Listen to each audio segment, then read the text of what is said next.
Subscribe to our channel by clicking the subscribe button. Click the bell button and enjoy the latest uploads from our channel.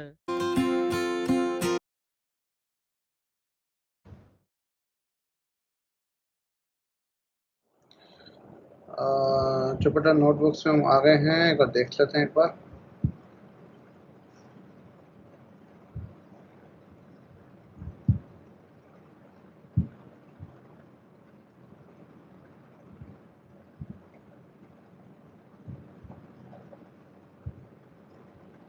आपको जैसे जहां काम करना है, Google collaborator पे भी काम कर सकते हो। ठीक है, आप जुपिटर पे कर सकते हो, पायचार्म है पायचार्म पे कर सकते हो। ठीक है, बट लाइब्रेरीज आपके डली होनी चाहिए सब में। तो आप जो आपके लिए बेस्ट हो उसको आप ओपन करके रख दो।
सबने ओपन कर लिया जुपिटर?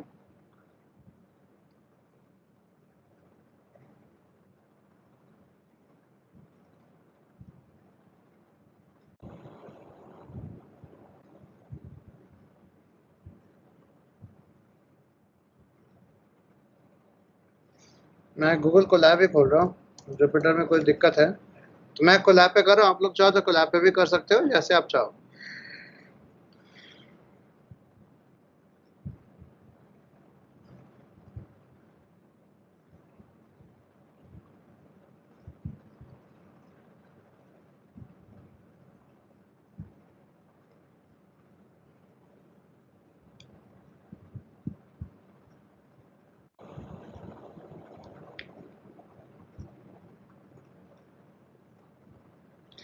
ओके, चलो सबका अटेंशन है। स्क्रीन शेयर आपको दिख रही है मेरी?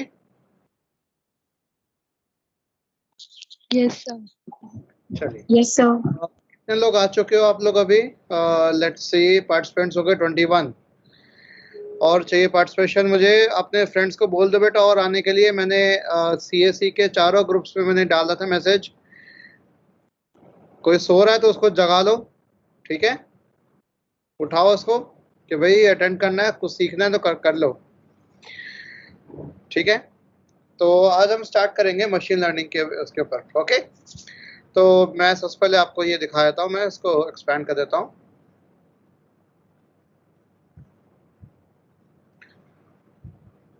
मशीन लर्निंग के सबसे पहले इंट्रोडक्शन की बात करें। हम एक ट्यूटोरियल आज हम करने जा रहे हैं।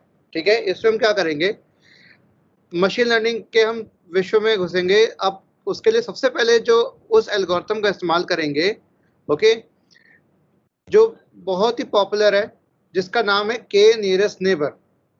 ठीक है, और उसमें हम फेमस उसका आयरिस डेटा सेट पे, फिशर आयरिस जो फ्लावर होता है उसके डेटा सेट का इस्तेमाल करेंगे। तो पहले हम इंट्रोडक्शन देख लेते हैं। इंट्रोडक्शन चीज कहती क्या है machine learning? It studies the design of algorithms, ठीक है, फ्रॉम एक्सपीरियंस। ठीक है, और to learn they need data based on the algorithms they try to find predictive patterns. हमें पैटर्न निकालना है।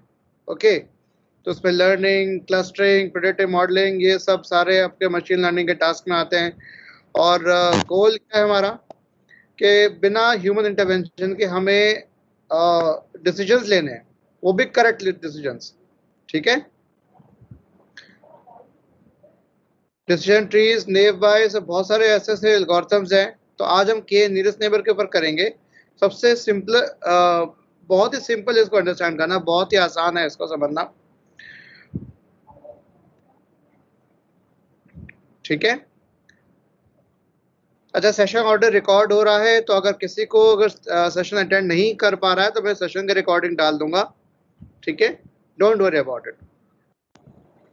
सो क्वेश्चन क्या है हमारा कि भाई के नियरेस्ट नेबर एक्चुअल में है क्या, राइट। KNN या के नियरेस्ट नेबर जो एल्गोरिथम है, एक सुपरवाइज्ड लर्निंग एल्गोरिथम है। देखिए, दो चीजें हमेशा आती हैं। Let me get something for you. इसमें तो नहीं आ पाएगा, चलिए कोई बात नहीं, कोई बात नहीं। दो टाइप के मेन लर्निंग एल्गोरिथम्स आते हैं, सबसे प्रमुख प्रकार के दो टाइप से, बाकी तीसरी और चौथी टाइप अलग अलग और है हमारी, सुपरवाइज्ड और अनसुपरवाइज्ड, ठीक है। सो सुपरवाइज्ड लर्निंग कहती है कि भाई हमारा जो एक्सपीरियंस है, तजुर्बा, अगर किसी काम को हमने पहले किया हुआ है, ठीक है, हमने अगर एक बार उसको तजुर्बे से अपने हाथ से निकाला हुआ है, तो हम वो काम बेहतर तरीके से कर सकते हैं। ये है सुपरवाइज्ड। या कोई ट्रेनर है, कोई ट्रेनर अगर हमें कोई ट्रेनिंग दे रहा है, तो उस टूल को या उस पर्टिकुलर चीज को मैं आराम से पहले मैं काम कर सकता हूँ जिससे मुझे ट्रेन किया जा रहा है, ठीक है। तो अगर ट्रेनिंग सेट अगर प्रोवाइडेड है, ठीक है, और वो भी कैटेगराइज्ड है कि भाई इसको ये कहते हैं, इसको वो कहते हैं, उसको वो कहते हैं। जैसे मैं आपको एग्जांपल देता हूँ कि छोटा बच्चा है, उसको अगर हमने किचन में बोला, जाके बोला कि बेटा जो बर्तन जो आपको गोल दिख रहे हैं वो एक तरफ कर दो, जो गोल नहीं दिख रहे वो एक तरफ कर दो। ये ठीक वैसी ही बात है स्पैम और नॉट स्पैम। हम पहले से नहीं बता के रख रहे कि कौन से ईमेल स्पैम है, कौन से ईमेल स्पैम नहीं है। कि जिन पे स्पैम लिखा हुआ है, हमने बोला कि भाई जिस पे स्पैम लिखा हुआ है ना, उनको एक तरफ कर दो, और जो स्पैम नहीं लिखा उनको एक तरफ कर दो। This is called clustering. कोई डेटा सेट प्रोवाइडेड नहीं है, कुछ भी नहीं पता लगा कि स्पैम है तो क्यों है, कैसे पता लगा वो स्पैम है, तो कैसे नहीं पता लगेगा कि वो स्पैम है, ठीक है। वो हो गया अनसुपरवाइज। सुपरवाइज में आगे आपको बताने का चीज बताया जाएगा कि हाँ भाई ये कुछ ईमेल्स हैं, इनके इनके ये स्पैम ईमेल्स हैं, इनको पढ़ लो, इसके हिसाब से तुम्हें टेस्ट होगा, इससे पता पूछा जाएगा कि कौन सा स्पैम है कौन सा स्पैम नहीं है, ठीक है। तो वो हो गया आपके सुपरवाइज लर्निंग एल्गोरिथम। एक और एग्जांपल आपको दे सकता हूं मैं कि सबने बचपन में साइकिलिंग सीखी थी, ठीक है। बेटा सेशन इंटरेक्टिव होना चाहिए, पीछे जो अपने माइक ऑन करके आप बोल सकते हो, राइट। तो साइकिलिंग आप लोगों ने जब की थी तो आपको जैसे पहले बताया गया था, ट्रेन किया गया था कि भाई हैंडल ऐसे पकड़ना है, पेडल्स पे पैर ऐसे रखने, पेडल को आगे बढ़ाना है, कैसे बैठना है, ठीक है। लेकिन वो वहां तक क्या पार्ट है, सुपरवाइज लर्निंग। आपको सुपरवाइज किया जा रहा है, बताया जा रहा है कि कैसे करना है। लेकिन जब आप चलाना शुरू करते हैं तो बैलेंस बनाने का काम वो आपको खुद ही फिगर आउट करना होता है। मैं रिपीट कर रहा हूं, आपको पहले बताया गया होगा साइकिलिंग जब आपने फर्स्ट टाइम स्टार्ट की होगी बचपन में कि भाई कैसे हाथ हैंडल पकड़ना है, कैसे पेडल पे पांव रखने, कैसे चलाना है उसको। बट उसकी बैलेंस बनाने का तरीका क्या, आप उसको बैलेंस कैसे बनाते हैं, कैसे फिगर आउट करते हैं, धीरे धीरे करते करते वो आपने खुद इसको सीखा था खुद से, किसी ने बताया नहीं था कि बैलेंस कैसे करना है। तरीके बताए कि बैलेंस करने के तरीके, हैंडल ऐसे पकड़ो या पैडल धीरे धीरे इस तरह से चलाओ तो बैलेंस करने में आसानी होगी। कोई वो फिगर आउट आपको खुद ही करना था, बैलेंस कैसे करना है। वो बैलेंस करने की जो बात थी, that is called unsupervised learning. वो आपने खुद अपने दिमाग का इस्तेमाल करके आपने खुद फिगर आउट किया कि हाँ मुझे बैलेंस कैसे बनाना है, किस तरीके से मैं बैठूं कि जिससे मैं कर पाऊं। यही टेक्निक्स आपके डे टू डे लाइफ में लगती है। कुछ भी आप काम करते हैं तो आपका जो कुछ चीजें होती है वो आपको अपने तरीके से करते हैं, वो आपको कोई नहीं बता पाता, अगर आप जैसे कार्स चलाते हैं, कार्स में आप जो पेडल प्रेस करते हैं, जो आपको कि क्लच कितना छोड़ना है, कितना एक्सीलरेटर दबाना है, वो आप खुद फिगर आउट करते हैं, ठीक है। Similarly with your bikes, with your scooties, everything. तो ये सब तरीके में आपके सुपरवाइज और अनसुपरवाइज दोनों जुड़े हुए होते हैं। तो सुपरवाइज का मतलब क्या हो गया कि क्लास लेवल्स आपको गिवन है ट्रेनिंग डेटा की, लर्निंग फेज से बता दिए गए आपको। इसको कहते हैं instance based machine learning algorithm. Instance मतलब एग्जांपल दिया हुआ है, ठीक है, और नए डाटा पॉइंट्स हैं उनको क्लासिफाई किया जाता है या उसको स्टोर्ड लेबल इंस्टेंसेस मतलब डाटा पॉइंट्स की तरह बताया जाता है कि भाई ये डाटा पॉइंट्स है, ये इस कैटेगरी में आ रहे हैं, ये उस कैटेगरी में आ रहे हैं। कैटेगराइज ऑलरेडी किया हुआ है आप लोगों के लिए, बट आपको नए जो डेटा आ रहा है उसको पुरानी इंफॉर्मेशन के हिसाब से ये बताना कि ये किधर आएगा। तो it can be use for classification और रिग्रेशन, दोनों के लिए इस्तेमाल हो सकता है। रिग्रेशन का आगे मैं बताऊंगा, आगे हम जब लेक्चर्स और होंगे तो उसमें हम सीखेंगे। और लेकिन जो के नियरेस्ट नेबर है वो आपका मेजरली यूज होता है क्लासिफिकेशन पर्पस के लिए। अब के जो वैल्यू है, के में के, ये स्मॉल के लिखते हैं, कई जगह कैपिटल के लिखते हैं, डजंट मैटर। एक क्रूशियल वेरिएबल है, कैसे, कितना क्रूशियल क्यों है, इंपॉर्टेंट क्यों है, इसको कहते हैं हाइपर पैरामीटर, जिससे हम डाटा पॉइंट को क्लासिफाई करने, एक्यूरेटली क्लासिफाई करने में मदद मिलती है। तो के वैल्यू हम अभी निकालेंगे, प्रोग्रामिंग के अंदर ही हम करेंगे काम, ठीक है। K is the number of nearest neighbours you wish to take a vote from when classifying a new data point. एक तरह से आपके एक नियरेस्ट नेबर्स हैं कि आपके सबसे पास कितने नेबर्स ऐसे हैं, सबसे पास कितने नेबर्स हैं जो ये कह सकते हैं कि हाँ ये डेटा पॉइंट मेरे इलाके का या मेरे इलाके का नहीं है। अगर आप लोगों ने पासपोर्ट बनवाया हुआ है तो पासपोर्ट के लिए पुलिस वेरिफिकेशन होता है, तो वो घर पे आके और कोई दो आसपास के लोगों से पूछते कि भाई आप इनको जानते हैं, ये रहते हैं आपके, आप इनको जानते कि नहीं जानते। कोई दो या दो से ज्यादा पड़ोसी इनको चाहिए होते हैं जो बता सके, आपको वेरीफाई कर सके, हाँ भाई you are living in this house. ठीक वैसे ही आपको मिनिमम जो नंबर ऑफ नियरेस्ट नेबर्स चाहिए होते हैं जो ये बता पाए कि डेटा पॉइंट मेरा कैटेगरी 1 में आएगा या कैटेगरी 2 में आएगा। तो जैसे आपको ये फिगर दिख रही होंगी, ठीक है, k इक्वल टू 5 दे रखा है, ठीक है, 5 k इक्वल टू 5 में इस तरह से, k इक्वल टू 7 में कुछ इस तरीके से। तो you can see as a value increase from 1 to 7। जो डिसीजन बाउंड्री है वो दो क्लासेस की, और वो स्मूथ होती जाएगी जितने ज्यादा नेबर्स आपको करने, जितने आप करेंगे, बट इसकी लिमिट है। मैं 7 तक जा रहा हूँ, 7 क्यों जा रहा हूँ मैं वो भी बताऊंगा आपको, ठीक है। अब क्वेश्चन है कि ये ऐसे, ये जादू होता कैसे, ठीक है। हर टाइम डेटा पॉइंट, हर समय कोई डेटा पॉइंट अगर आता है तो क्लासिफाई कैसे होता है वो। तो पहले बात, हम पहले सारा डाटा को लोड करते हैं और वैल्यू को, के की वैल्यू को इनिशियलाइज करके देखते हैं। कैसे करेंगे, कैसे देखेंगे हम के वैल्यू को कैसे देखेंगे, पहले देखेंगे, उसके बाद हम देखते हैं कि हम डिस्टेंस निकालते हैं। डिस्टेंस निकालते कि ये डेटा पॉइंट और ये डेटा पॉइंट, मैं इसको और एक्सपेंड करके आपको दिखाता हूं।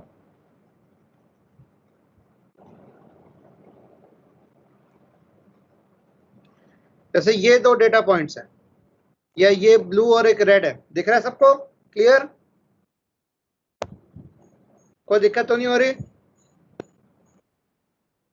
No sir. ठीक है, आवाज में डिस्टर्बेंस तो नहीं आ रही कोई? नो चलिए, सर। ओके। तो दो डेटा पॉइंट्स है हमारे, ये ब्लू और एक रेड। जितना कम डिस्टेंस, अब इनका डिस्टेंस निकाल जाएगा, जो डिस्टेंस कम होगा वो नेबर कहलाएगा, दूर वाले नेबर तो नहीं होंगे ना। तो जो आसपास जितने पॉइंट्स हैं इस डेटा पॉइंट के आसपास, जो पहचान सके कि हाँ भाई ये मेरे इलाके का है कि उसके इलाके का है, ठीक है, तो उनको हम कहते हैं नेबर्स कहते हैं। अब डिस्टेंस कैसे कैलकुलेट किया जाएगा? कई तरीके डिस्टेंस निकालने के।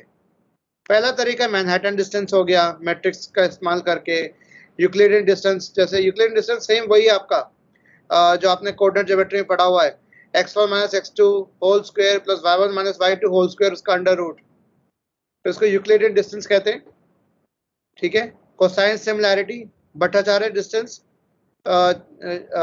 चेबीशेव डिस्टेंस, ठीक है।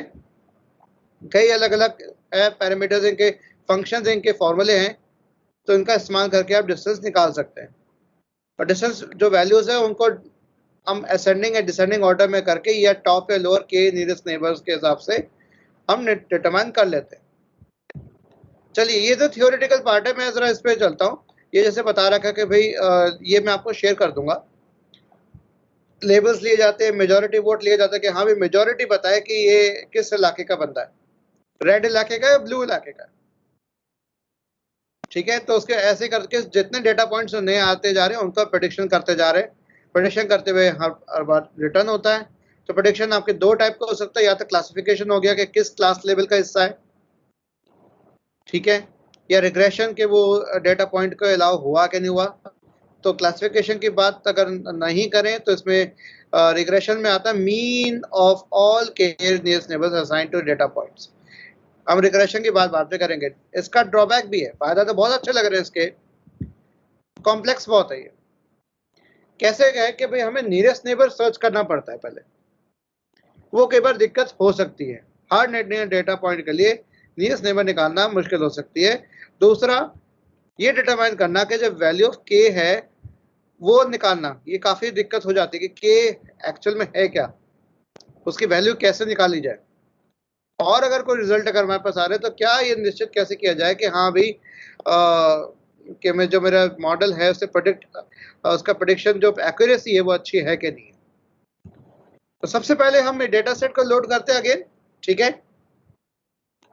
मैं वापस इसको मिनिमाइज करता हूं और इसको इधर रख लिया।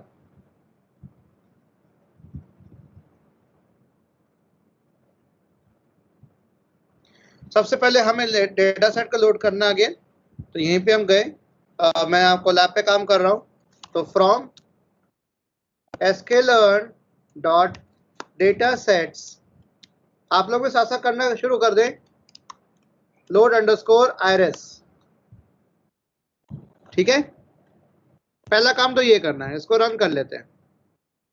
डेटा सेट हमारा लोड हो गया, ठीक है, कोई एरर नहीं आया, कुछ नहीं आया। अब मैं एक वेरिएबल लूंगा डेटा, ठीक है। उसमें क्या करूंगा, ये जो लोड iris जो मेरा जो ये इंपोर्ट किया हुआ है मेरा ये, इस डेटा सेट को मैं इसमें इस्तेमाल करूंगा। कैसे करूंगा, इस लोड iris नाम का जो डेटा जो मैंने इंपोर्ट किया है, ठीक है, इसका डेटा जो उठा के इस डेटा नाम के जो वेरिएबल मैंने बनाया हुआ, आप कोई भी वेरिएबल बना सकते हो, मैंने डेटा वेरिएबल बनाया, इसमें आप डाल दीजिए। इसको रन कर दिया। आप देखते हैं मेरा डेटा जो रिसीव हुआ है मेरे पास वो कैसा दिखता है, डेटा डॉट शेप 150,4, ठीक है, मतलब 150 रोज हैं और 4 कॉलम्स हैं, ठीक है।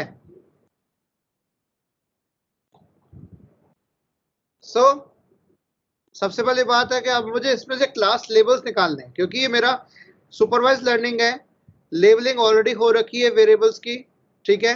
मैं इसको दिखा देता हूं आपको, डेटा दिख कैसा रहा है। मैं डेटा डॉट हेड, अच्छा हेड तो बनेगा नहीं, चलिए कोई बात नहीं। इसके पहले रीशेपिंग करके फिर हम पांडास के थ्रू करेंगे। अभी हम पहले ये अभी हेड तो तभी चलेगा जब हम डेटा फ्रेम मतलब पांडास का इस्तेमाल करेंगे, तो ये तो अभी नहीं चलेगा, इसको मैं हटा देता हूँ। सबसे पहले हमें क्या करना है, लेबल्स को पहले निकालना है।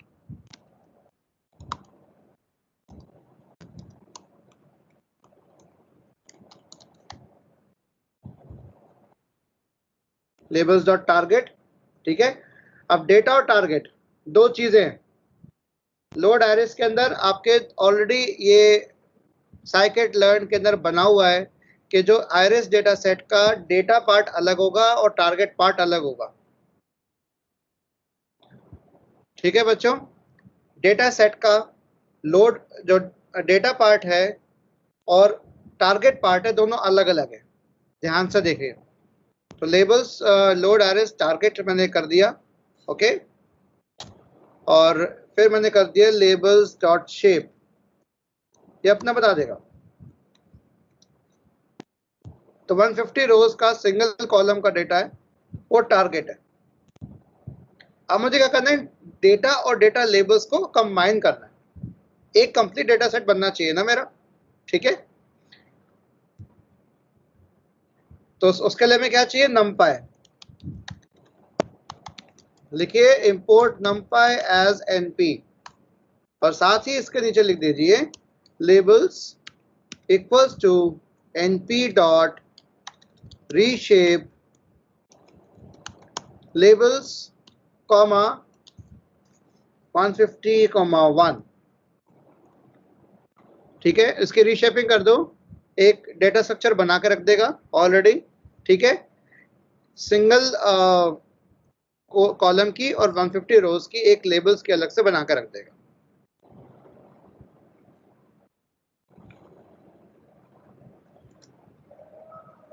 ये काम हो गया हमारा। अब मुझे क्या करना है, ये 2D एरे बन गया हमारे एक तरह से। अगर मैं आपको दिखाऊं लेबल्स, ये लेबल्स बने आपके, काफी बड़ी एरे बनी है, देखो 0 0 0 1 2, यहाँ पे 50 वैल्यू 0 की हैं, 50 1 दिखा रहा है और 50 2 दिखा रहा है, ठीक है, 0 1 एंड 2। आरएस डेटा सेट में 3 टाइप के आरएस फ्लावर्स होते हैं, सिटोसा, वर्जिनिका, वर्सिकोलर, ठीक है। तो ये 0 1 और 2 उनको दर्शा रहे हैं, ओके। 0 जो है वो सिटोसा है। अब ये मुझे कैसे पता, इस डेटा सेट के बारे में पूरी जानकारी, अब इसको सिंपल सर्च कर लो नेट के ऊपर, आरएस डेटा सेट, इसकी पूरी जानकारी आपको मिल जाएगी। डेटा सेट की जानकारी होनी बहुत जरूरी है, तभी आप उसको अच्छे से क्लासिफाई कर पाओगे आप, राइट। अब हम यहाँ देखते हैं जरा,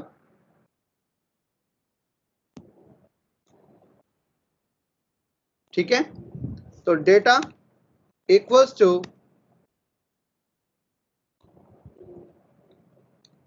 np डॉट कंकैटिनेट, ठीक है। अब मुझे कंकैटिनेट करना है 2 डेटा सेट्स को, ठीक है। तो मेरा जो डेटा था, डेटा ऊपर बना हुआ है 150,4 ऑलरेडी हो रखा है, और ये 150,1 दोनों को जोड़ना है मुझे। तो 2 2D एरेस को मुझे कंकैटिनेट करना है, जोड़ना है, राइट। तो data comma labels, okay, axis equals to -1। अब ये एक्सेस क्या भला है, axis means the first by default, axis 0 हो गया, पहली एक्सेस।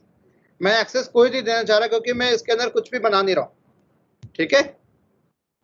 तो access is equal to -1।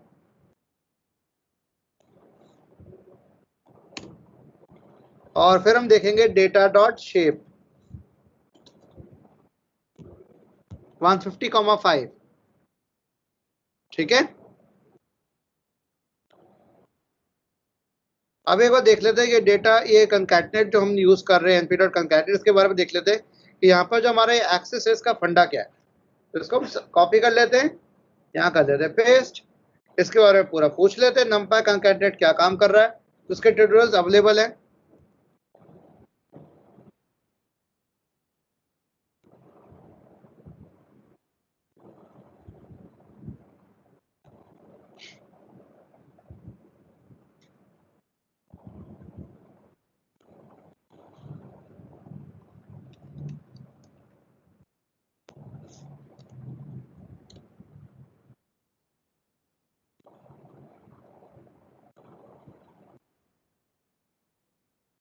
Access का फंडा हो गया कि आपके 2 एरेज को आपको ज्वाइन करना है, ठीक है।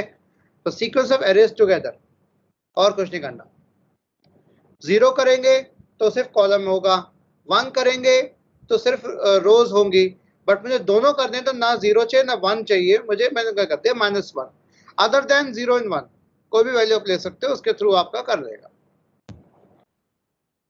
सो ये मैंने डेटा डॉट शेप कर दिया। इस डेटा को अब मैं शो कर देता हूं।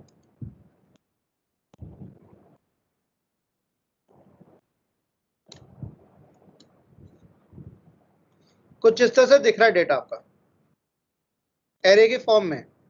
अब इस एरे को मुझे डेटा फ्रेम में कन्वर्ट करना है। वो कौन करेगा? एक डेटा सेट बनाना है प्रॉपर अच्छे से, जिस पे मेरी मशीन लर्निंग का काम हो सके। ठीक है, अभी मुझे रॉ डेटा को मैं कन्वर्ट कर रहा हूँ एक प्रॉपर एक स्ट्रक्चर डेटा में।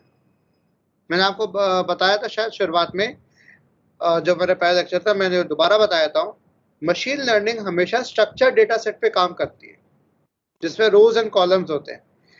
बाकी जो भी डेटा है जैसे आपका ऑडियो, वीडियो, इमेज, जो ऑडियो में मेरा आ गया, ठीक है, वॉइस आ गया, इवन योर लोकेशंस, ठीक है, योर डॉक्यूमेंट्स, ये सब अनस्ट्रक्चर्ड डेटा में आता है और इस पे काम करता है डीप लर्निंग। तो उसके एल्गोरिथम टोटली अलग है। ठीक है, तो हम देखते हैं एक बार जरा। अब हमें क्या करना है? Import pandas as pd। अब हम इनके नेमिंग करेंगे।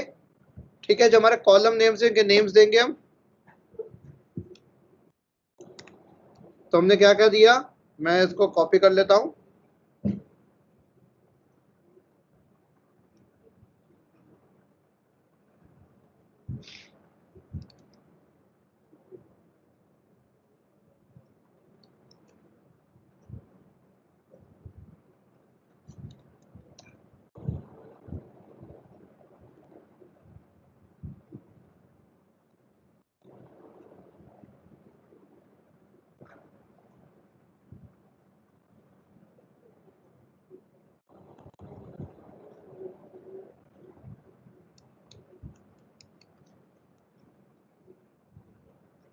चलिए, शायद कॉपी नहीं हो पा रहा है, क्या चक्कर है?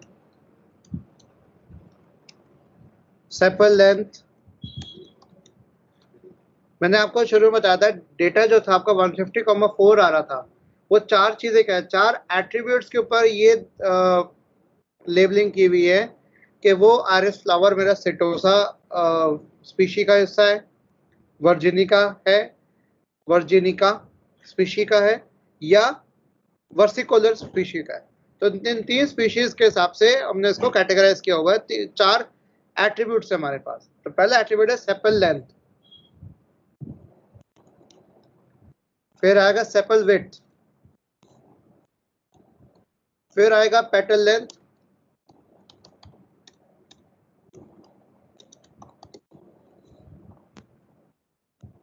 Petal width, right. चार चीजें होगी, लेकिन हमारा जो नंपाई का जो हमारा बना है वो 5 कॉलम्स का बना है। तो पांचवा कॉलम क्या होगा? स्पीशी या स्पीशीज, किस स्पीशीज का हिस्सा है। ठीक है, तो ये 5 चीजें होंगी हमारे पास, sepal length, sepal width, petal length, petal width. कर पा रहे हो बेटा साथ साथ? Yes sir. ओके, कोई दिक्कत है तो मुझे बता देना, ठीक है। अब मैं इसका नाम कर रहा हूं डेटा सेट पांडास का PD dot data frame. Data frame में कन्वर्ट कर दिया। तो डेटा हमने उठाया था ऊपर वाला, वो जो हमने कंकैटिनेट कर चुके थे, और नाम कॉलम्स का नाम दिया हमने नेम्स ये देकर। ये डेटा था हमारा, ये जो हमने अभी कंकैटिनेट किया था। और नेक्स्ट हमारा ये आ गया। ठीक है, चलिए इसको हम रन कर देते हैं। अब मेरा डेटा सेट कैसा दिखता है वो देख लेते एक बार। फर्क पता लगा? अब this is called data frame. ये था आपका एरे। ये नमपाई का कमाल है और ये पांडास का कमाल है। दोनों अलग अलग तरीके से अपना डेटा सेट्स को बनाते हैं। नमपाई के अपने कुछ ड्रॉबैक्स है, कुछ अपनी लिमिटेशंस हैं, और उन्हीं लिमिटेशंस को दूर करता है पांडास लाइब्रेरी। ठीक है, तो आपके 150 रोज है, 5 कॉलम्स हो गए। इसका अगर आपको निकालना है डेटा सेट डॉट हेड, शुरुआत की 5 मुझे डेटा देखना है, 5 एंट्रीज देखती तो मैं देख सकता हूँ। हेड, टेल, डिस्क्राइब, इन्फो, ये फंक्शन सिर्फ डेटा फ्रेम पे काम करेंगे, वो भी पांडास के डेटा फ्रेम पे काम करेंगे, नमपाई पे काम नहीं करेगा, क्योंकि नमपाई के अंदर डेटा का कोई इंफॉर्मेशन है ही नहीं, वो एक 2D एरे बनी हुई है। राइट, आगे बढ़ते हैं। सो अब मुझे ये काम करना है, ये मैं कोशिश कर रहा हूँ कि इसको मैं कॉपी कर सकूं। मैं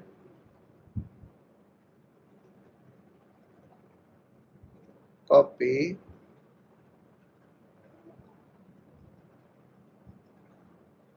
आई डोंट थिंक ये कॉपी पेस्ट हो नहीं पा रहा। Link to cell, copy cell, चलिए लिखना ही पड़ेगा, कोई बात नहीं, लेट्स राइट इट। चलिए क्या करना है मुझे, डेटा सेट, तो स्पीशीज है हमारा डेटा सेट, ठीक है। अब हमारा आप यह ध्यान होगा कि आपका जो स्पीशीज आ रहा था 0, 1 और 2 में आ रहा था, अब मुझे उसको नाम करना है। क्यों करना है, क्योंकि मुझे जो भी मशीन लर्निंग का काम करना है वो इन वैल्यूज के ऊपर करना है, मुझे इन वैल्यूज की जरूरत नहीं है स्पीशी की, वो मुझे अपना बता देगा कि जो नया डेटा है वो मेरा किस कैटेगरी में आ रहा है, वो अपना पहचान के बताएगा। Data set species dot replace, तो जहां जहां पर मेरी एंट्री 0 हो रखी है उसको कर दे आयरिस, मैं इसका देता हूं मैं, अब दिख जाएगा आप लोगों को, आयरिस सिटोसा, और इन प्लेस रखना है हाँ मीन्स ट्रू, सॉरी, ठीक है। अब इसी को मैं कॉपी कर रहा हूं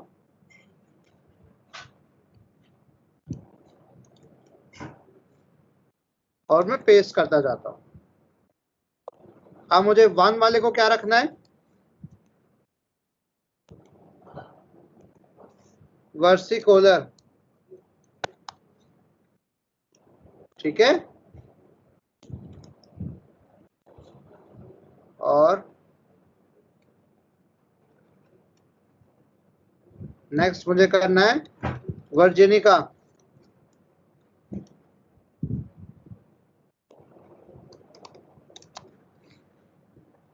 किसको करना है, 2 को करना है। तो तीनों को हमने हमने कर दिया। अब डेटा सेट डॉट हेड निकाल लेते दोबारा। अब देखिए दैट्स मोर लाइक इट, अब देखिए फर्क पता लग रहा है ना, कर पा रहे हो ऐसा? Yes sir. आसान है, बहुत आसान है, आप कर भी चुके हो ये चीज, ठीक है। तो आपका जो कुछ इस तरह से डेटा सेट आपका कुछ ऐसा दिखता है, देखो ये 3 टाइप के फ्लावर्स है आपके, वर्सिकोलर, सेपल लेंथ, सेपल ही होता है, पेटल ही हो गया, तो सेपल की लेंथ और विड्थ, कितना चौड़ाई कितनी लेंथ है इसकी, पेटल की लेंथ एंड पेटल विड्थ, ठीक है। तो वर्सिकोलर, सिटोसा एंड वर्जेनिका, क्लियर। अब इस डेटा को विजुलाइज करने की कोशिश करेंगे, तो हमें क्या चाहिए, मैटप्लॉटलिब लाइब्रेरी का इस्तेमाल करेंगे।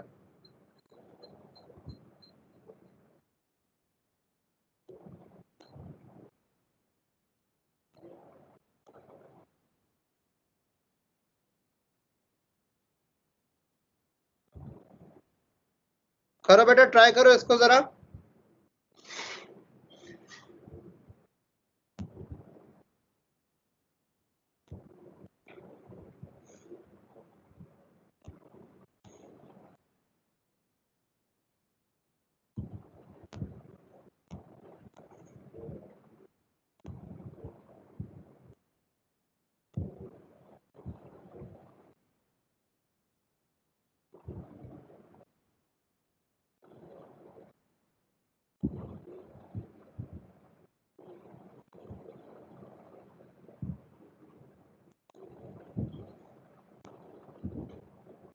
करो बच्चे, ट्राई करो इसको, भी लिखो कोड को।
तो कुछ इस तरह से ग्राफ बनेगा इस कोड को रन करके। क्या किया इस कोड में, इसको समझ लेते एक बार। तो फर्स्ट 50 आइटम्स जो हैं सिंगल कॉलम वाली, zeroth row and zeroth column, ठीक है, मतलब zeroth column and first column, मतलब ये वाला सेपल लेंथ और सेपल विड्थ इनके बीच में हम निकाल रहे हैं, ठीक है। तो पहले 50 आइटम्स जिनका नाम उनको रेड कर दिया एरिस्टोसा, ये 50 से 100, 0 और 1, ठीक है, उनको कर दिया ग्रीन, और 0 और 1 इनको कर दिया वर्जिनिका। ये आपका कुछ इस तरह से बन रहा है, जो यही बन रहा है आपका।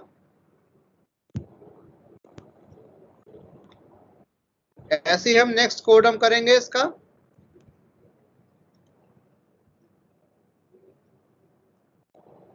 ओके, ब्राउजर टू ब्राउजर हो सकता है, बट उसके अलावा नहीं हो सकता।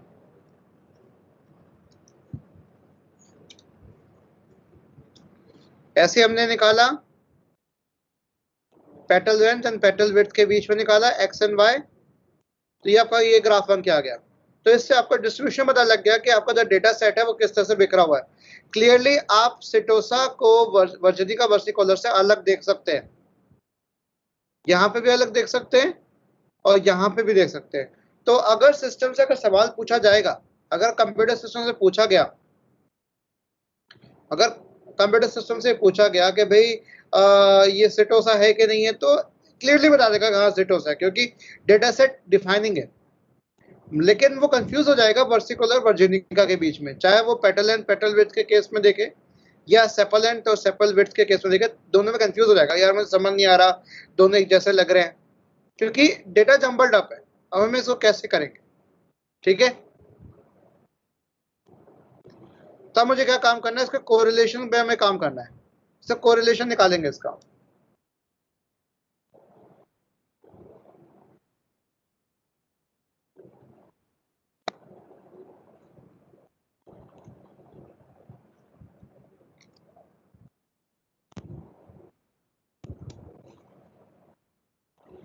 ठीक है,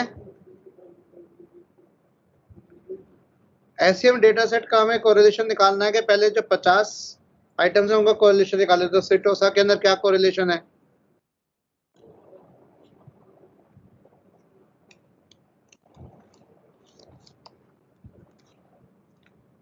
ठीक है, फिर ऐसे 50 से 100 के बीच में देखते हैं, वर्सिकोलर के बीच में।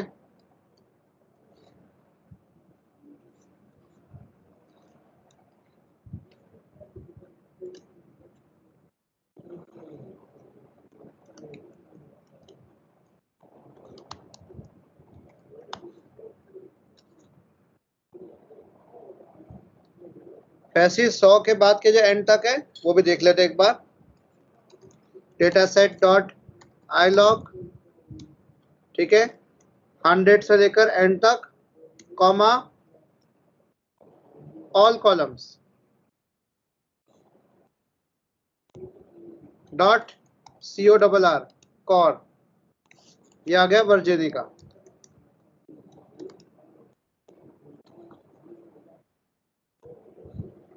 क्लियर?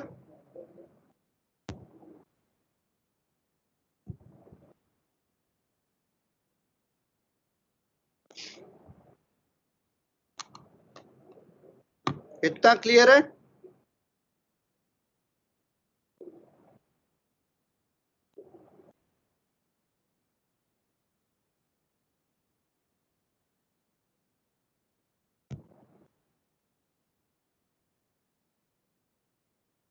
अब हम इसका, अगर आप इस टेबल्स में से ध्यान दो, 3 टेबल्स हमने बनाई है, इससे क्लियर है जो पेटल लेंथ और पेटल विड्थ के जो और सिटोसा वर्जिनिका के बीच में जो कोरिलेशन है वो ये है 33% एंड 32%।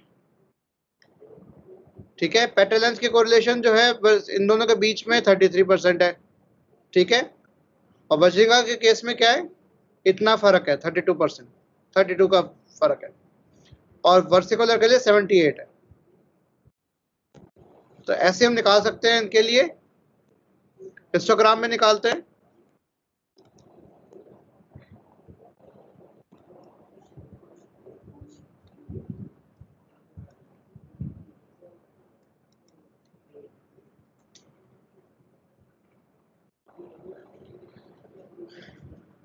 ठीक है,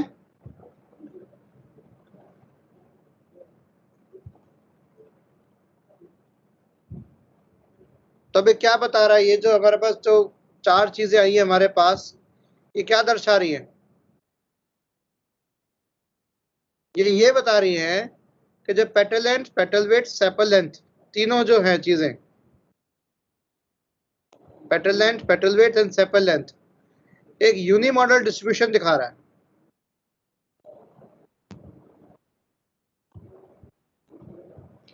ये डिस्ट्रीब्यूशन आपने पढ़ा होगा प्रोबेबिलिटी के अंदर, नहीं पढ़ा तो एक बार देख लेना इसको, क्योंकि ये कंसेप्ट आके प्रोबेबिलिटी से भी आते हैं।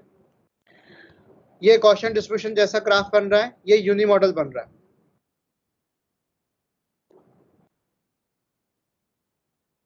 ऐसे हम देखेंगे डेटा सेट और डिस्क्राइब,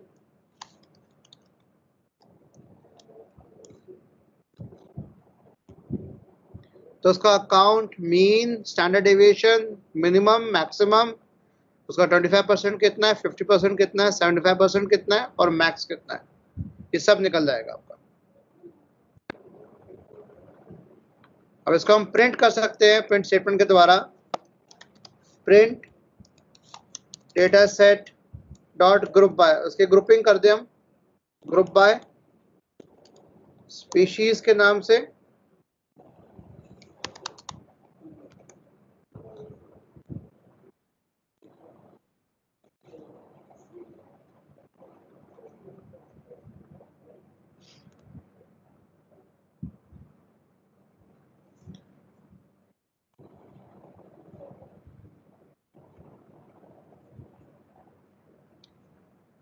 हो रहा है बेटा ये?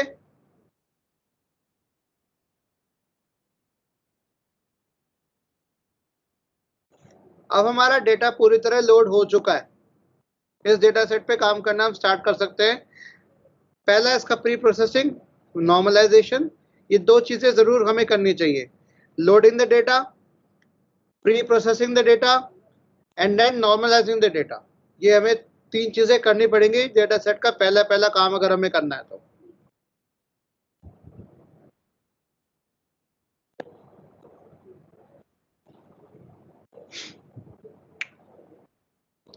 ठीक है,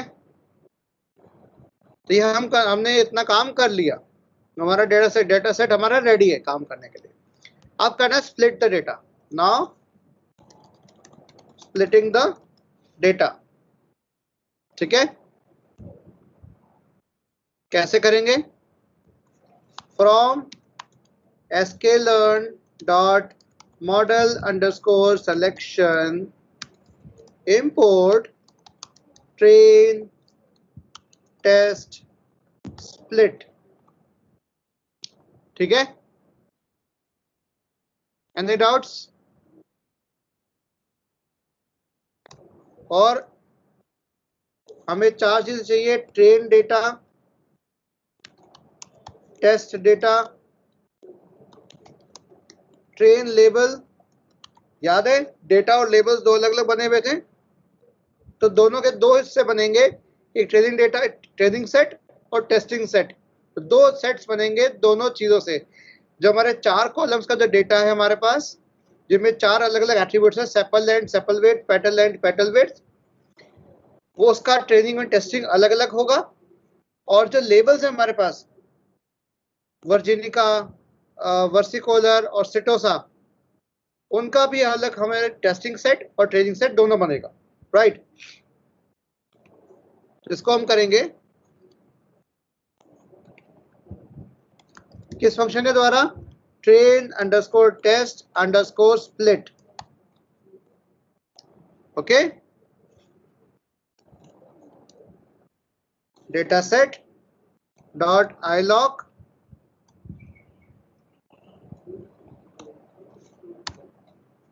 सारी।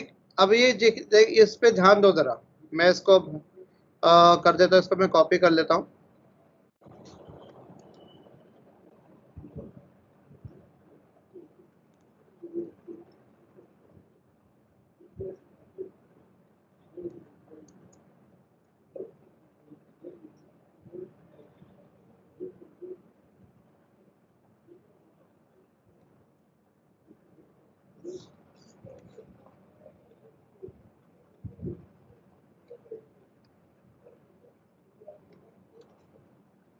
मैं इसको एक्सपैंड करता हूं। Let us see this.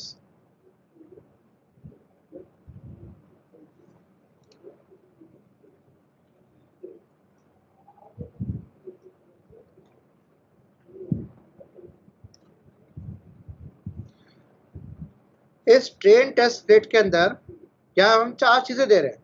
Data set dot ilog सारी रोज और कॉलम थर्ड तक, 0 1 2 3, याद रहे 0 से स्टार्टिंग होती है बाय डिफॉल्ट, ठीक है। ये स्लाइसिंग कर रहे हैं हम यहां से, तो मैंने पहले 4 कॉलम्स को मैंने लिया, ठीक है, जो किसमें जा रहा है? डेटा में जाएगा। और नेक्स्ट जो आखिरी कॉलम बचा, चौथा कॉलम, मतलब 0 1 2 3 4, मतलब हमारे टर्म्स में 5वां कॉलम है और कंप्यूटर के टर्म्स में आएगा 4th कॉलम। तो लास्ट जो कॉलम बचा वो किस में जाएगा? लेबल में जाएगा। और एक मैं मिस कर गया, टेस्ट अंडरस्कोर लेबल, ठीक है। टेस्ट का साइज 0.2, मतलब 80% जो डेटा है वो मैं ट्रेनिंग के लिए रख रहा हूं और टेस्टिंग के लिए रख रहा हूं 20% डेटा। इसको आप चेंज कर सकते हो। रैंडम स्टेट मीन्स हर 42 रख रखा है, इसका 30, 35, 50, इसको 0 से 50 के बीच में रखना, ताकि उन 50 में से को रैंडमली पिक करता रहे। मैंने कहा कि हर 40 सेकेंड आइटम को पिक करो और उसको बना लो आप टेस्ट साइज, ठीक है। ये आप लोग ट्राई कर सकते हो खुद से एक बार, वैल्यू को देखकर एक बार। इसको हम रन कर देते हैं। काम complete.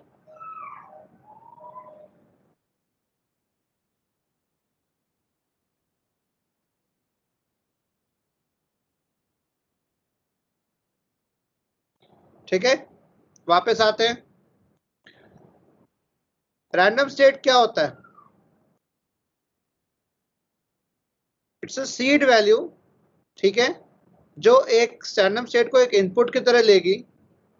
If you change the number then split of the data will also change. Splitting कैसे होगी? वो चेंज हो जाएगी। तो अगर आप It's 5 o'clock.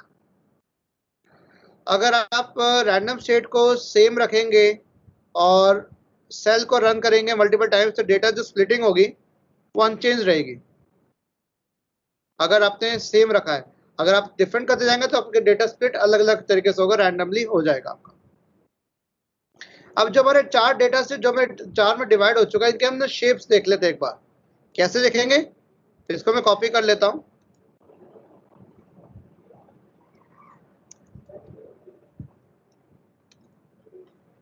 यहां मैंने पुट कर दिया train data dot shape, train label dot shape, test data,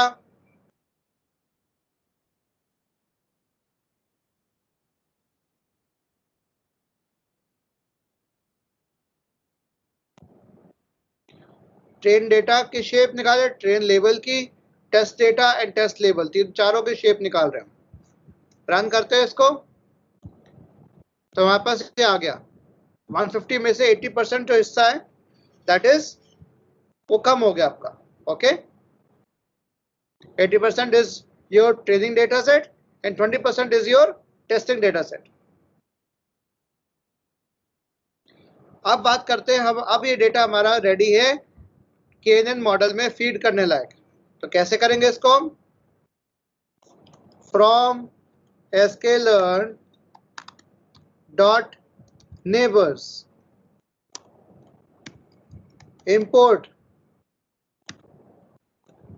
ये एक्चुअल में नाम है के नेबर्स क्लासिफायर रिग्रेसर ट्रांसफॉर। हमें क्या इस्तेमाल करना है, के नेबर्स क्लासिफायर। ये ऑलरेडी एल्गोरिथम दे रखी है आपकी।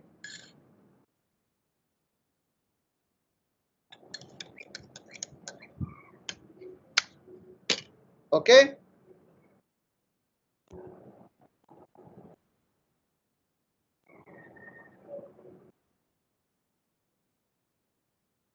इसको हमने रन कर दिया। आप मुझे जो नेबर्स हमारे जो निकले ये चीज np डॉट ए रेंज नाम का फंक्शन से 1 से 9 के बीच में रेंजिंग कर लेते हैं। ठीक है, कि 9 से ज्यादा तो पास में नहीं है, क्योंकि हम यहाँ पर देख सकते हैं कोई भी अगर डेटा पॉइंट है तो उसके आसपास 9 अधिकतम होंगे, जो 9 पॉइंट्स होंगे जो आसपास होंगे, इस पे भी और इसमें भी। तो मैंने 1 से लेकर 9 तक मैंने रखा है रेंज को।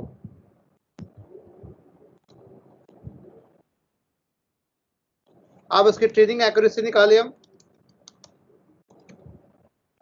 np dot zeros, zeros function से क्या बनेगा, एरे बनेगी, सारे एलिमेंट्स क्या होंगे, जीरोज होंगे।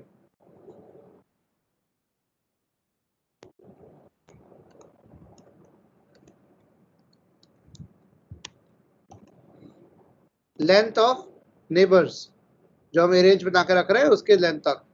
ऐसे हम टेस्ट एक्यूरेसी, तो जहां पर मेरी ट्रेनिंग और टेस्ट एक्यूरेसी बराबर आएगी कि हाँ भाई फर्क नहीं होना चाहिए दोनों में, ठीक है, दोनों बराबर आनी चाहिए, जहां मैच करनी चाहिए, उस के की वैल्यू को हम ले लेंगे। वो हम देखते हैं अभी।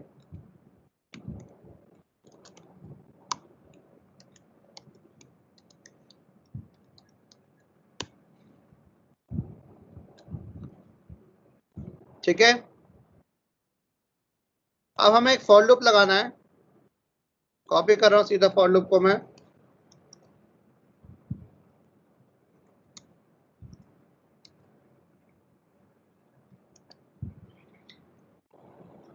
इन्यूमरेट करेंगे, नेबर्स के ऊपर जाएंगे 1 से लेकर 9 तक, हर एक के ऊपर हम के नेबर्स क्लासिफायर को चलाएंगे के की वैल्यू को लेकर, उसकी फिटिंग करेंगे ट्रेन डेटा टेस्ट लेवल पे। ट्रेन लेवल फिटिंग मतलब उसको ट्रेन किया जाएगा डेटा और लेबल्स के देकर, उसकी एक्यूरेसी निकाली जाएगी और टेस्ट की एक्यूरेसी भी निकाली जाएगी। ठीक है, ये काम हो गया। अब हमें इस जो हमारी ये बनी है, ये दोनों जो बने हमारे ये एरेज बनी है हमारी है, इसको हमें प्लॉट करना है। ठीक है, दोनों को प्लॉट करना है, एक दूसरे के विरुद्ध हमें प्लॉट करना है, दिस वर्सेस दिस। तो उसके लिए हम यहाँ पर एक PLT फिगर अगेन मैटप्लॉटलिब का इस्तेमाल करेंगे।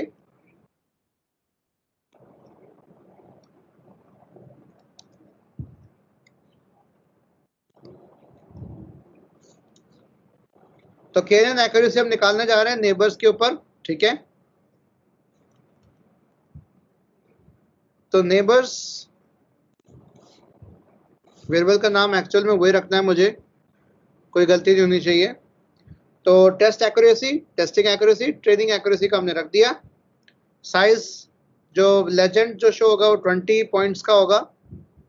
Number of neighbours, font size रख दिया, एक्यूरेसी फॉन्ट साइज इतना रख दिया, तो अब निकाल देगा। लेट्स सी ग्राफ बन के आ रहा है आप लोग के पास? Yes, sir.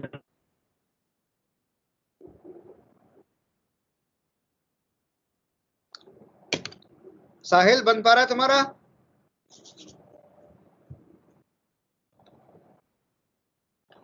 चलो कोई नहीं।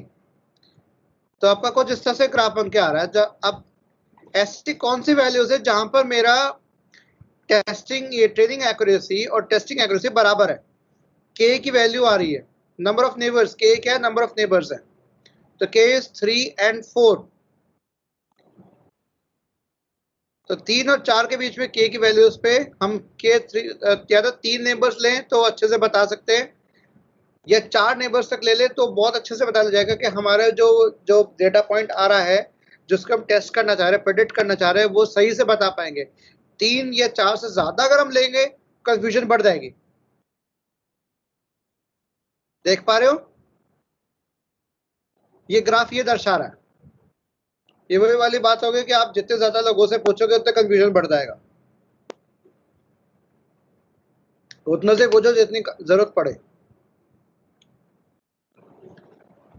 नेक्स्ट हमें करना है KNN इक्वल टू 3 हम ले लेते हैं, ठीक है। तो अब हमें पता लग गया कि हमें जो मिनिमम वैल्यू जो लेनी है, हाँ मिनिमम जरूर ले देखना, हमें मैक्सिमम नहीं देखना, हमें मिनिमम देखना है कि कम से कम मुझे चाहिए।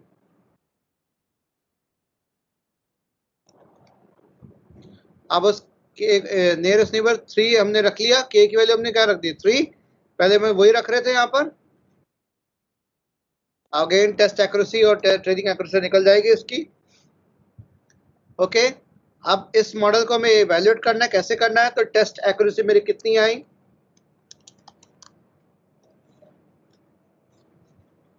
0.96666 अप टू 7, मतलब 96%, 96.7% की एक्यूरेसी मेरी टेस्टिंग करेगी। जो 100 मान सकते हैं कि 100 क्वेश्चन में से 96 जो आंसर्स सही दिए कंप्यूटर ने।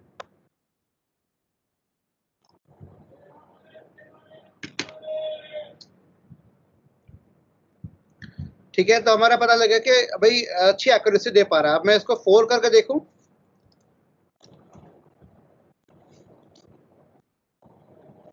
सेम रहेगा, बदल जाएगा जैसे मैं 4 से ज्यादा करता हूं। अब मेरी एक्यूरेसी गिरनी शुरू हो जाएगी, ये यहीं पर दिख रहा है, एक्यूरेसी गिरेगी, टेस्टिंग एक्यूरेसी। तो मैक्सिमम एक्यूरेसी, टेस्टिंग एक्यूरेसी मुझे कहां मिल रही है? यहां मिल रही है। तो मुझे टेस्टिंग मेरी ज्यादा बेटर होनी चाहिए, ठीक है।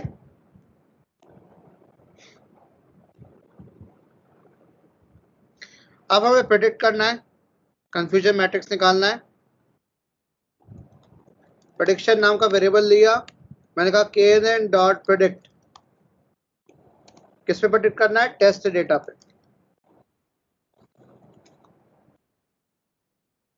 ठीक है। अब आइट्रेशन टूल्स हम निकालेंगे, इंपोर्ट करेंगे इसको और उसका इस्तेमाल करेंगे हम बाकी का काम करने में। ये पूरा कोड मैं कॉपी कर रहा हूं।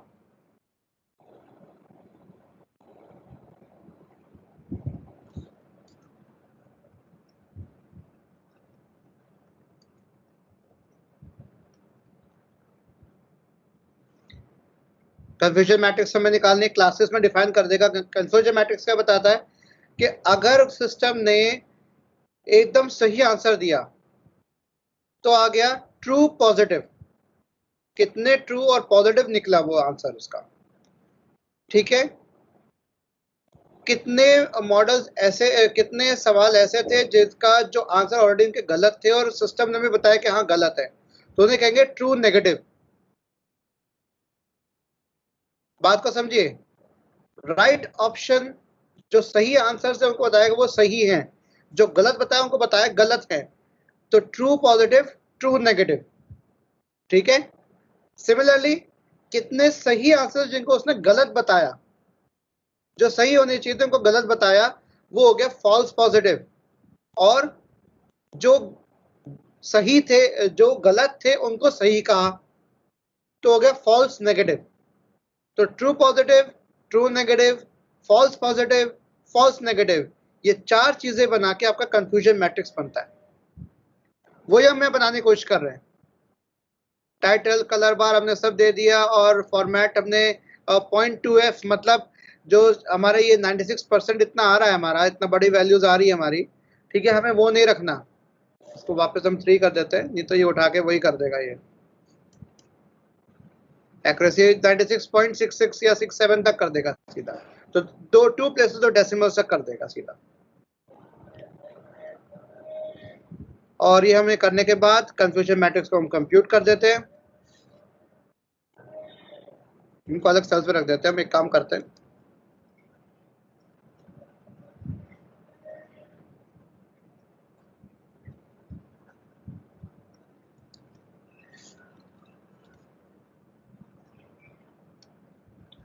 अब इसको हम रन कर देते हैं। क्लास नेम्स निकाल देगा। Confusion matrix is not defined.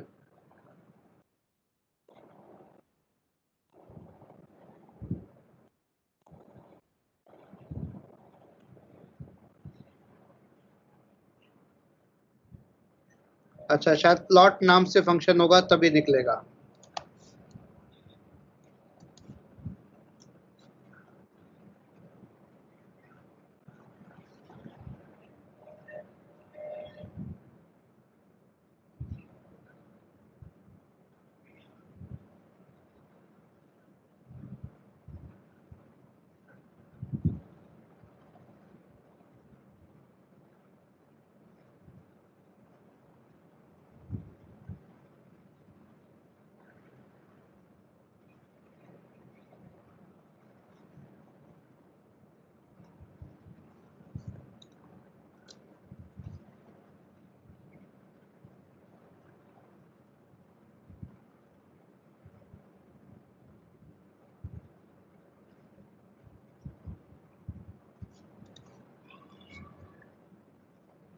तो कंफ्यूजन मैट्रिक्स हम बनाने की कोशिश कर रहे हैं। इसकी हम एक बार देख रहे हैं। एक बार करो बेटा, ट्राई करो। कोड ये सामने लिखा हुआ है, कोड जरा ट्राई करो। इस एरर को निकालने की कोशिश करेंगे, नहीं तो हम करेंगे इसको आराम से। करो ट्राई।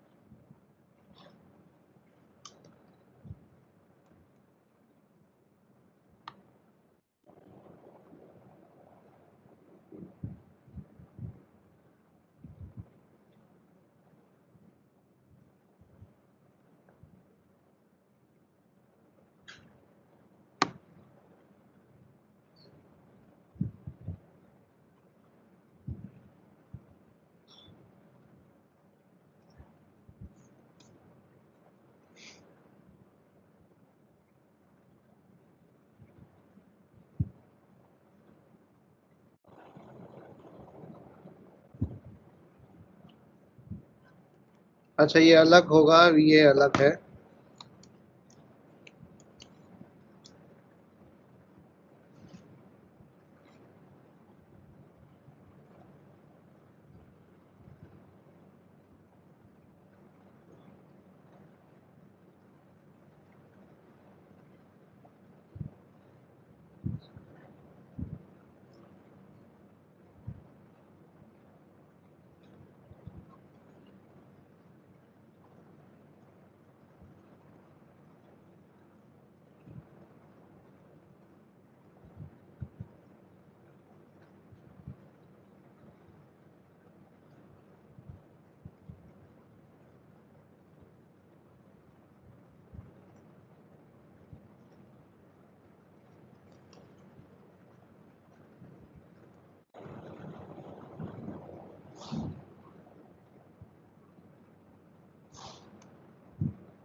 एक हमने लाइन मिस कर दी जो बहुत जरूरी है, मुझे लग ही रहा था कि एक मैं मिस कर रहा हूं।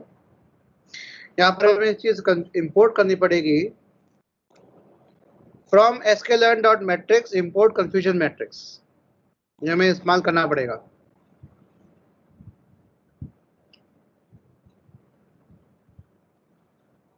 यस, ये लाइन हमारे मिस थी।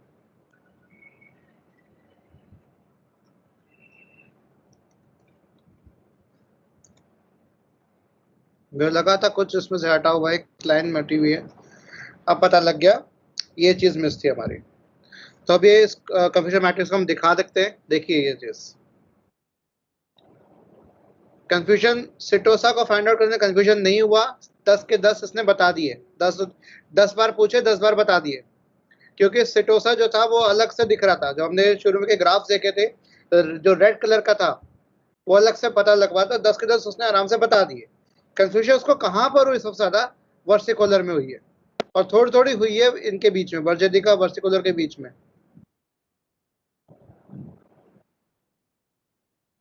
8 उसने सही जवाब दिए, 2 गलत दिए। ठीक है, वर्सिकुलर के वर्जनिका के बीच में कंफ्यूजन हो गया, गलत हो गया, और इसके केस में भी इस तरह से होगा। ये प्रेडिक्शन लेवल हो गया, ट्रू लेवल हो गया, कितने सही हैं और कितने प्रेडिक्टेड हैं। तो वर्जनिका का जो ट्रू वर्जनिका था उसको प्रेडिक्शन से गलत बताया, वर्सिकुलर जो होना था उसको वर्जनिका बताया, तो दोनों के बीच में कंफ्यूज हो गया। तो फॉल्स पॉजिटिव फॉल्स नेगेटिव वाला कंसेप्ट आ गया आपका। अब इसकी क्लासिफिकेशन हम रिपोर्ट इसकी बनाने की कोशिश करते हैं।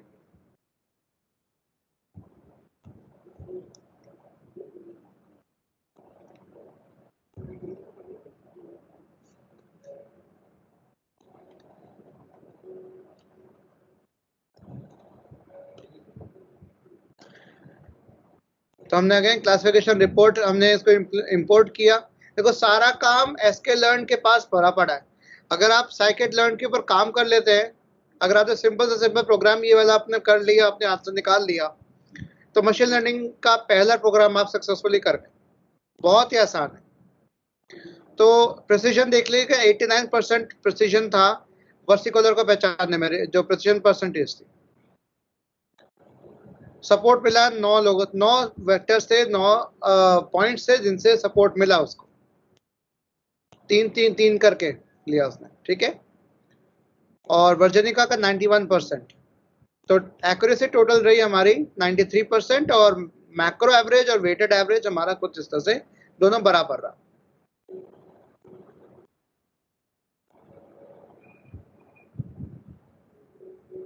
यहाँ ये आ रहे, यहाँ पर आ रही, इसका मतलब हमारा कहीं ना कहीं कुछ गड़बड़ हुआ है।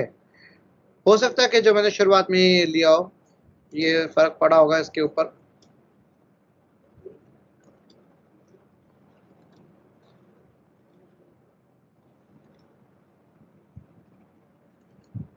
अब फर्क पड़ेगा। यस, वो जो ले रखा था वो k = 5 पे ले रखा था, इसे 93% आ रहा था जो टेस्ट एक्यूरेसी थी हमारी। 97 हो गया आपका, 96.66% जो था 97 हो गया। तो ये आपकी क्लासिफिकेशन रिपोर्ट बन गई आपके हाथों। तो सबको समझ में आ गया, ये आपका पहला एक मशीन लर्निंग इंट्रो बन गया, ML इंट्रो। इसको मैं कहता हूं KNN ML इंट्रोडक्शन। तो आपका पहला मशीन लर्निंग प्रोग्राम बन गया, राइट। सिंपल है काफी ये।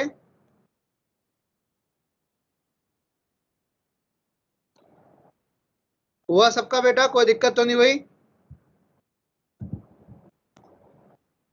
ये डॉक्यूमेंट भी आपको मैं शेयर कर दूंगा, और आपको ये वाला जो आज हमने पाइथन नोटबुक हमने बनाई है इसके अंदर ये भी शेयर कर दूंगा।